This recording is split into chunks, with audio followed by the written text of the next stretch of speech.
코로나 상황 전문가와 짚어보겠습니다. 이형민 연세대 세브란스병원 진단검사의학과 교수 모셨습니다. 안녕하십니까? 안녕하세요. 오미크론 확진자를 보니까 558명입니다. 지금 500명대 정도면 어느 정도는 좀 관리가 잘 되고 있는 겁니까? 어떻게 보십니까? 예, 맞습니다. 우리나라에 오미크론 변이가 이제 들어온 지도 벌써 시간이 꽤 됐는데요. 예. 어제 말씀하셨던 것처럼 지금 12월 29일 기준으로 국내 오미크론 변이 확인자는 558명입니다. 물론 이제 거기에 역학적으로 관련성 있는 사람들이 한 300명 정도는 있는데요. 지금 그 사람들을 그 사람들을 포함을 하더라도 대략 한 1000명 이내 정도로 관리가 되는 거기 때문에 다른 국가들에 비하면 비교적 잘 관리되는 편이라고 할 수 있을 것 같습니다. 이게 어제 기준으로는 하루 사이에 100명이 늘었고요. 그리고 오늘 조금 전에 발표된 거는 67명이 늘어났거든요. 이게 뭐 100명에서 뭐 60명 이렇게 늘어나다 보니까 여러 가지 우려가 나오고 있는 상황인데 이제 서너 시간이면 오미크론 감염 여부를 알 수 있다. 그러면 코로나 검사를 하고 확진이 되면 이후에 추가해서 서너 시간 만에 알 수 있다 이런 겁니까? 예, 맞습니다. 지금 이 오미크론 변이를 확인하기 위해서는 그동안 저희가 이제 다른 변이형을 볼 수 있는 키트를 이용을 해서 먼저 선별을 하고 그다음에 거기에서 오미크론 변이인지를 바로 알 수는 없었고요. 오미크론 변이를 의심할 수 있는 정도까지만 가능했었습니다. 근데 그렇게 나오면 다시 그걸 또 전체적인 염기 소열을 분석을 해서 오미크론 변이를 확인하는 방법을 썼었거든요. 그러다 보니까 이 오미크론 변이를 확인하는 데 걸리는 시간이 한 2, 3일 정도, 길게는 한 5일에서 7일 정도까지도 소요가 됐었는데요.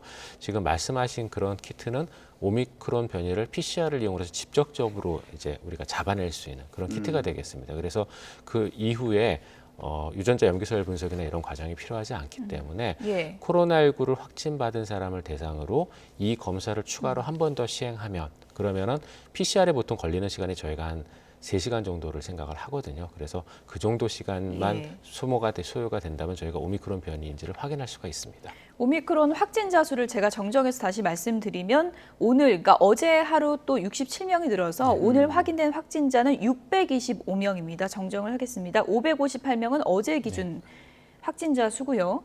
그래서 이제 PCR 검사가 도입되면 서너 시간 안에 오미크론 확진자인지 아닌지 알게 되는 건데 그러면 어떻습니까? 이게 선별검사소에 가서 검사하잖아요. 그럼 보통 다음 날 뭐 오전 정도에 답이 오던데 뭐 오미크론 확진자입니다, 아닙니다 이런 것까지 바로 알려주는 시스템일까요? 그러니까 이제 그 부분이 아직 명확하지가 않은데요.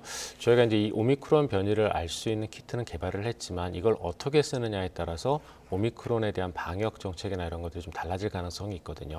지금 현재 우리나라가 그동안 이러한 변이형이 왔을 때 취했었던 그 변이형 선별은 어떤 식이었냐면은 전체 확진자 중에서 일부, 그 일부는 보통 이제 WHO나 유럽 같은 경우에는 5에서 10% 정도를 얘기를 했는데 우리나라는 그거보다는 훨씬 많은 한 3분의 1 정도 해당되는 확진자를 대상으로 변이형 검사를 했었습니다. 그래서 전반적으로 변이형이 우리 사회에 얼마나 퍼져 있는지를 보는 정도였었거든요. 근데 오미크론 변이 같은 경우에는 지금 예방접종에 의한 방어력을 어느 정도 회피할 가능성이 높고 그다음에 감염력이 워낙 높기 때문에 굉장히 급속도로 확산할 가능성이 높은 그러한 변이형입니다. 그렇기 때문에 이 변이형 여부를 말씀하신 것처럼 코로나19 확진자 전체를 대상으로 저희가 파악을 해야 이 변이형이 빠른 속도로 확산되는 걸 막을 수가 있거든요. 그래서 그거를 지금까지 해왔던 것처럼 전체 확진자 중에 변이형이 어느 정도 되는지 그 비율 정도만 보기 위해서 쓸 것이냐 아니면은 확진된 모든 사람을 대상으로 오미크론 변이형인지를 선별을 해서 그중에 오미크론 변이가 맞다면 그러면 그 사람과 접촉한 밀접 접촉자에 대해서 추가적인 방역을 강화하는 방식으로 쓸 거냐. 그러니까 사실은 이제 결정이 필요한 거거든요. 그래서 여기에 따라서 이제 말씀 주셨던 것처럼 코로나19 검사를 했을 때 확진된 사람이 얼마나 빨리 오미크론 변이인지를 알 수 있는지 그리고 모든 사람이 오미크론 변이에 감염된 건지 아닌지를 알 수 있는 것들이 결정이 될 것 같습니다. 오미크론 여부를 빨리 확인할 수 있으면 대응도 빠르게 할 수 있으니까 좋을 텐데 또 한편에서는 이거 확진자 한 번에 확 늘어나는 거 아니냐 이런 목소리도 있어요. 네, 맞습니다. 근데 이제 그런 질문은 이제 사실 코로나19 초기부터 있었던 질문이거든요. 이제 코로나19에 대한 검사를 확대하면은 숨어있던 감염자가 많이 나와서 여러 가지 문제를 초래하는 거 아니냐라는 얘기를 했었는데요. 근데 거기에 대해서는 저는 그런 생각보다는 오히려 숨어있는 감염자를 찾기 때문에 우리가 알 수 없었던 위험 요인을 더 찾아서 해결을 하는 거거든요. 그래서 오미크론 변이도 이게 오미크론 변이의 지금 전파 속도는 저희가 예상하는 것보다는 훨씬 빠르거든요. 아까 초반에 제가 잘 관리되고 있다고 말씀을 드렸지만 그거는 현재까지의 상황인 거고 오미크론 변이가 들어왔던 대부분의 국가들은 한 달 이내에 우세종으로 바뀌었습니다. 심지어 미국 같은 경우에는 일주 만에 예. 거의 델타 변이와 오미크론 변이의 그 비율 자체가 확 역전되는 경우도 있었거든요. 그래서 그런 것들을 고려했을 때 이 오미크론 변이를 빨리 저희가 확인을 하고 그다음에 숨어있는 오미크론 변이자를 찾아서 관리를 강화하는 거는 필요한 일이고 그런 여러 가지 이유들 때문에 이런 변이자에 대한 검사가 확대되어야 된다고 저는 생각을 교수님 합니다. 지금 좀 걱정되는 게 코로나 사태 해법이 갈수록 어려워지고 있습니다. 지금 델타 변이도 대유행 상황에서 오미크론까지 온 거잖아요. WHO에서는 두 변이가 동시에 유행하면서 그야말로 확진자 쓰나미가 올 수 있다 이렇게 우려하고 있는데 이런 상황이 현실화될 가능성이 높다고 보시나요? 저는 가능성이 어느 정도 있다고 생각을 하는데요. 왜 그러냐면은 이제 델타 변이도 우리가 알고 있던 코로나19에서는 좀 많이 바뀐 그러한 변이형이지만 오미크론 변이는 진짜 많이 바뀐 애거든요. 그러다 보니까 이 오미크론 변이라고 부르는 이 변이형은 우리가 애초에 알고 있던 코로나19하고는 좀 많이 다르다고 보시면 될 것 같습니다. 그런 것들을 얘기해 주는 게 처음에 이제 이 오미크론 변이가 나왔을 때 일부는 이 오미크론 변이가 크리스마스 선물이 될 수 있다고 얘기했지만 저는 거기에 대해서 조금은 그게 더 기다려봐야 된다고 말씀을 드렸던 게 이렇게까지 많이 바뀌면 사실 이 변이에 의해서 생긴 면역력이 그 이전에 있던 변이형들을 완전히 보호하지 못할 수도 있거든요. 그래서 한마디로 변이형들에 따라서 면역력이 다르게 되고 이 변이들이 서로 공존하면서 동시에 감염되는 또 동시에 또 여러 가지 문제를 일으키는 것도 저희가 가능했기 때문에 그런 얘기를 그럼 말씀드리는 델타 거거든요. 걸렸어도 오미크론 또 걸릴 수 있다는 얘기인가요? 가능하다고 생각을 합니다. 예. 그리고 오미크론에 걸린 경우도 역시 델타에 걸릴 가능성도 없지 않다고 생각을 하는데요.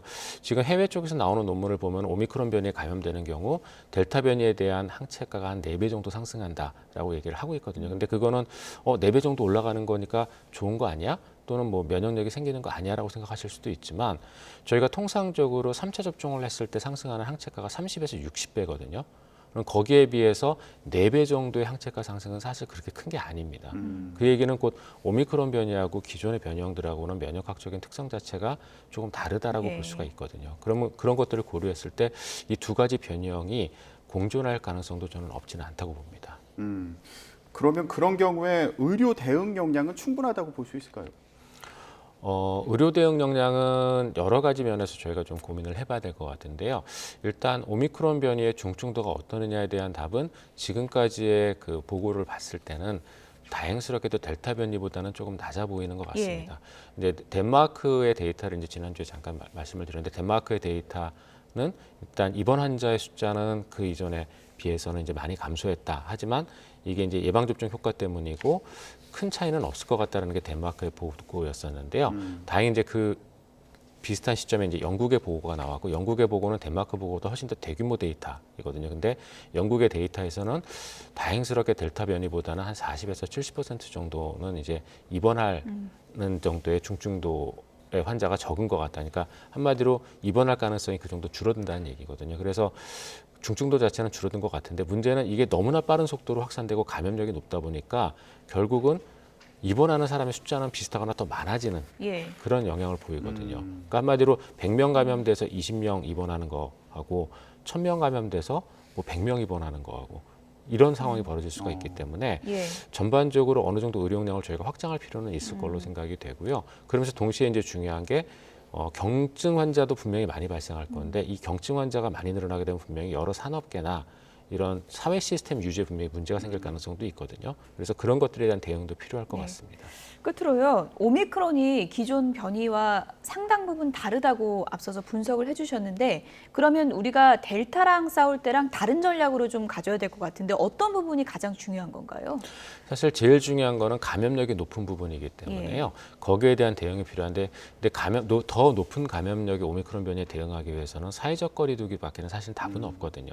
그래서 이 오미크론 변이에 대해서 대응 초기에는 확산을 방지하기 위해서 검사와 역학조사 요 두 가지. 그다음에 세 번째로는 이제 3차 접종. 요게 굉장히 중요했었고요. 이거를 진행을 하면서 한편으로 이제 어느 정도 이런 대응 역량이 갖춰질 때까지는 사회적 거리두기를 유지를 하면서 오미크론 변이의 확산을 최대한 막는 게 제가 보기에 필요하다고 봅니다. 물론 오미크론 변이가 더 확산되는 걸 저희가 막기는 어려울 거라고 저도 생각을 합니다. 워낙 전파력도 높고 하기 때문에 막을 수는 없지만 말씀드렸던 그런 대응 역량이 충분히 확충될 때까지는 예. 사회적 거리두기로 확산을 방지하는 게 지금 상태에서는 제일 필요한 일일 것 같습니다. 두 가지 변이와 동시에 싸워야 하는 참 힘든 상황인 것 같습니다. 지금까지 이영민 연세대 세브란스병원 진단검사과 교수였습니다. 고맙습니다.